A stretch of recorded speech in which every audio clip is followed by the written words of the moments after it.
नमस्कार दोस्तों,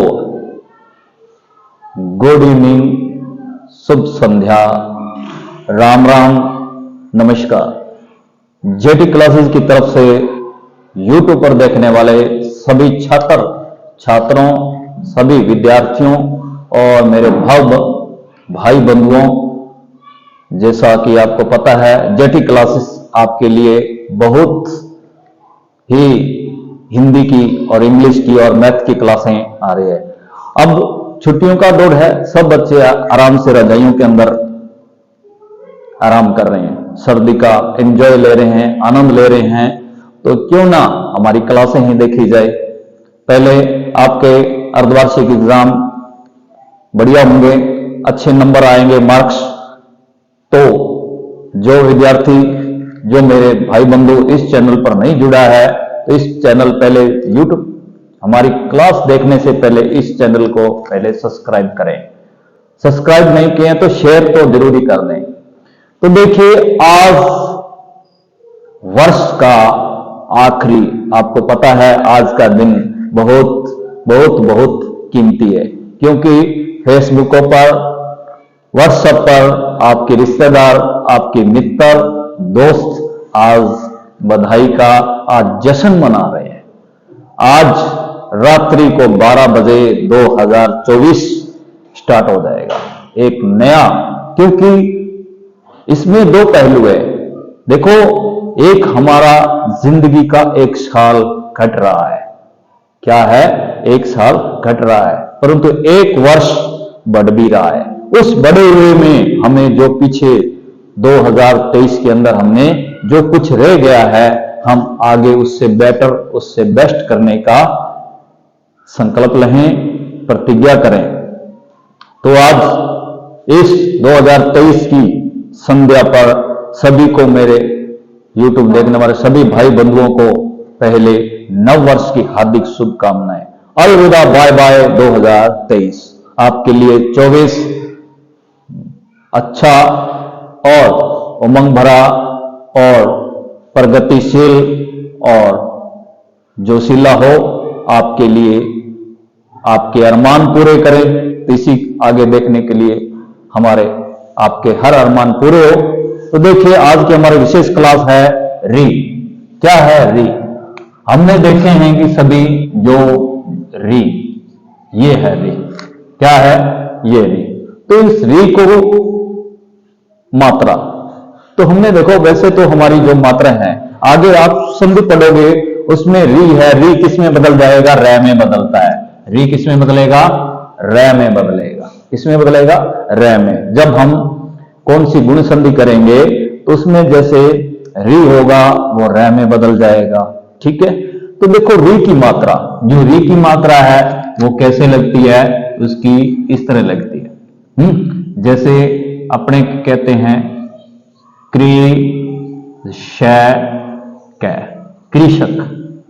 री की आवाज आएगी, क्योंकि बहुत सारे विद्यार्थी इन शब्दों को लिखने में बहुत गलतियां करते हैं।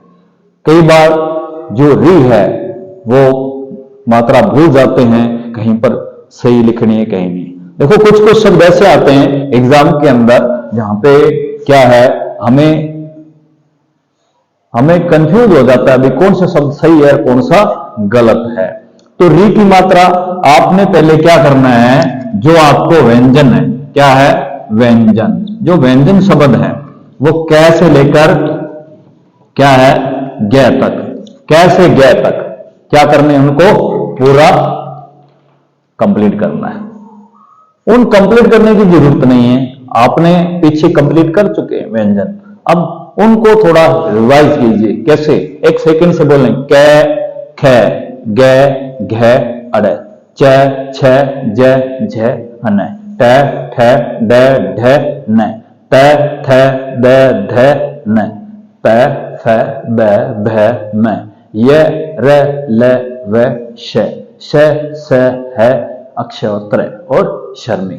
तो इसी तरह री की मात्रा के लिए विशेष शब्द बहुत हैं। आपको री की मात्रा, आप जो भी कोई किताब पढ़ रहे हैं हिंदी की, उसके अंदर आपको री की मात्रा मिले तो आप एक पेज लगा लीजिए, री की मात्रा वाले कुछ आप 10 शब्द लिखिए। कोशिश कीजिए हर मात्रा वाले अलग अलग पेज लिखने से। जो बच्चे हिंदी में कमजोर हैं, एक मात्रा वाले आप लिखोगे, उनको आप पूरी मात्राएं लिख ली है, उनको दिन में कम से कम 3 बार, एक जो शब्द है जो मात्रा वाले, उनको 3 बार वर्णों को पढ़ लीजिए, फिर आप जिंदगी में क्या है उसको गलत नहीं कर पाओगे। तो देखिए एक ही मात्रा में देखिए, जैसे गृह है, क्या है गृह है, गृह है, देखो ये री की मात्रा संस्कृत वर्ड के अंदर इसका उपयोग ज्यादा होता है। संस्कृत के जो जिनके पास संस्कृत का सब्जेक्ट है, विषय है, वो देखो हिंदी में क्या है, बहुत उनकी हिंदी बहुत क्या है कवर होती है, हिंदी में कोई गलतियां नहीं होती उनकी। कैसे? क्योंकि वो इन शब्दों को लिखने में बहुत क्या है गलतियां कम करते हैं, क्योंकि संस्कृत पढ़ने वाला है ना, वो आप एक पंडित बन जाता है। संस्कृत जिनके पास उनकी पंडित बन जाता है। जैसे उनको पढ़ती पठ पठंती, पढ़सी पठ पठत, पठामी पठा पठाम, इस तरह उनके दो इसको बोलते हैं, इसको हिंदी में बोलेंगे खेती। गृह का मतलब घर, गृह में घर है ना, घर ग्रह होता है, घर को बोलते हैं। जैसे गृह कार्य, घर का कार्य, जिसको होमवर्क बोलते हैं। आजकल इंग्लिश में क्या बोलते हैं, HW होमवर्क। और मृग, मृग बोलते हैं हिरण को, क्या है मृग, है ना, मृग, मृग जैसी आंखें, मृग जैसी चा, ऐसे भी उसकी जैसे हिंदी कवि होते हैं उनके एक से क्या उसकी तुलना करते हैं। मृत, मृत का मतलब मरा हुआ, मृत क्या ना, वहां पर कोई जानवर मृत पाया गया। तो इस तरह वृक्ष, वृक्ष होता है पेड़ को बोलते हैं, वृक्ष उसी संस्कृत के अंदर है, पेड़ को बोलते हैं वृक्ष। एक है कृपा, क्या ना, हे प्रभु हम पे कृपा कीजिए। तो ये कृपा कहते ना, हर इंसान किसी दुख तकलीफ में होता है तो भगवान को याद करता है, कृपा है ना, भी हम पे कृपा रखना, हमारी दया दृष्टि बनाए रखना। तो कृपा। एक है कृष्ण, कृपा कौन बनाएगा, कृष्ण बनाएगा, है ना, प्रभु के अंदर कृष्ण भगवान, कृष्ण। तो घृणा, घृणा है क्रोध, एक दूसरे।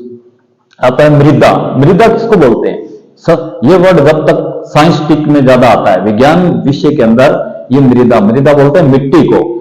किसको बोलते हैं, मिट्टी को, मिट्टी। कृत्रिम, कृत्रिम देखो जो क्या है, एक कृत्रिम होता है, एक प्रकृति होता है। कृत्रिम जो मानव द्वारा बनाई चीजें होती है, कृत्रिम चीजें।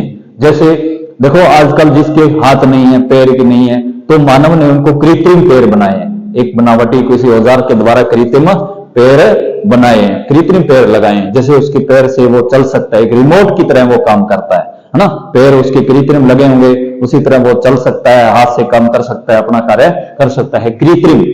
तो अमृत, अंदर ना अमृत वेला, है ना, तो अमृत क्या है, अमृत एक बहुत, अमृत वर्ड बहुत यूज किया जाता है ना।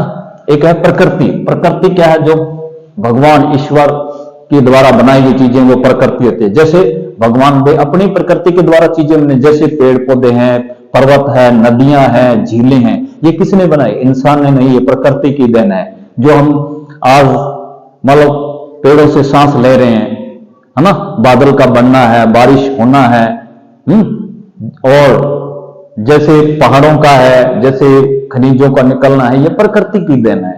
आज हम अनाज खा रहे हैं या कोई भी है, ये प्रकृति दे रही है। दृश्य, प्रकृति का हमें क्या देखने चाहिए, दृश्य देखने चाहिए। क्या देखने चाहिए, दृश्य। दृश्य किस पर दिखेंगे, पृथ्वी पर दिखेंगे ना।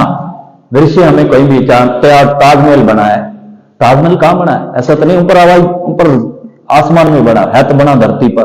ताजमहल है, बहुत राजाओं ने ऐसी ऐसी चीज बनाई है, हम उनको देख के अचंभा होगा, आश्चर्य होगा। तो हमें जब भी मौका मिले घूमने का, भ्रमण का, तो अवश्य जाएं। आगे है पृथक, क्या है पृथक, पृथक का मतलब अलग करना। जैसे कोई चीज होता है पृथक्करण, एक पृथक्करण देखो हवा द्वारा पृथक्करण होता है, एक जल द्वारा पृथक्करण होता है, एक जैसे पानी द्वारा होता है, जल द्वारा अशुद्धियां दूर की जाती है। तो 3-4 प्रकार के पृथक्करण होते हैं, वो पृथक्करण का पाठ है, उनमें पृथक का मतलब अलग करना। एक है संस्कृत, जैसे अपना कहता है ना, हर समाज का अपना एक संस्कृति होती है। संस्कृत एक सब्जेक्ट है जो लगभग कक्षा 6 से लेकर आगे तक ये विषय जुड़ता है। तो संस्कृत मैंने बता दिया, ये संस्कृत जो हिंदू के अंदर सब समाज के लोग इनको पढ़ते हैं, जो ले सकते हैं। एक श्रृंखला, श्रृंखला एक कड़ी से कड़ी श्रृंखला, उसको तो हमारी भी देखो क्लासें हैं, एक श्रृंखला है, कड़ी से कड़ी जुड़ी हुई है। ऐसा नहीं हमने जो ये मात्रा पढ़ा दी वो पढ़ाएंगे, हमारे टीचर ने आपको आर्टिकल्स पढ़ाए, ए का प्रयोग करवा दिया, ऐसे नहीं ए के बाद सीधा दी चला दिया, दी के बाद यानी दैट पर चला दिया, दैट के बाद ऐसे नहीं भी कोई मर्जी क्लास चला दी। तो ये श्रृंखला वाली क्लासें हैं, पढ़ोगे आप श्रृंखला वाली क्लासें पढ़े, एक के साथ एक जुड़ी हुई क्लासें हैं। जैसे आपने देखा पशुओं की संख्या होती है या पशुओं को बांधने, वो एक कड़ी से कड़ी जुड़ी होती है, कड़ी से कड़ी जुड़ी वो श्रृंखला है। तो श्रृंखला ये बहुत बार एग्जाम में आया हुआ है वर्ड है, इसको एक है कृतिक, ये भी बहुत बार आया हुआ है, एक है कृमि, कृमि। तो ये शब्द हैं, ये क्यों करवा रहे हैं, जो मेरे भाई बंधु देख रहे हैं वो इनको अपने हल्के में मत लें। जब आप आरपीसी की या फर्स्ट ग्रेड की या नौकरी जैसे पुलिस में या यूपीएस कोई भी एग्जाम दोगे तो आपको इन वर्डों को पढ़ना पड़ेगा। उसको कहोगे ना भी हिंदी, ये हमने तो आप कर ही सकते हैं, तो हिंदी को हल्के में ना लिए, हिंदी की बिंदी लग जाती है, तो इनको हल्के में ना लें। इस हिंदी को प्रयास श्रृंखला वाइज कड़ी से कड़ी पढ़ते रहें। तो कैसी रही क्लास हमारी आज 2023 की लास्ट, इसी वर्ष की लास्ट क्लास। आपको पुनः एक बार पुनः 2023 बाय बाय, 2024 वेलकम। तो इस संध्या पर आप सभी को पुनः 2024 की जेटी क्लास की चैनल और जेटी क्लास परिवार की तरफ से आपको और आपके पूरे परिवार को 2024 की हार्दिक शुभकामनाएं, अग्रिम बधाई। इसी के साथ जय हिंद, जय भारत।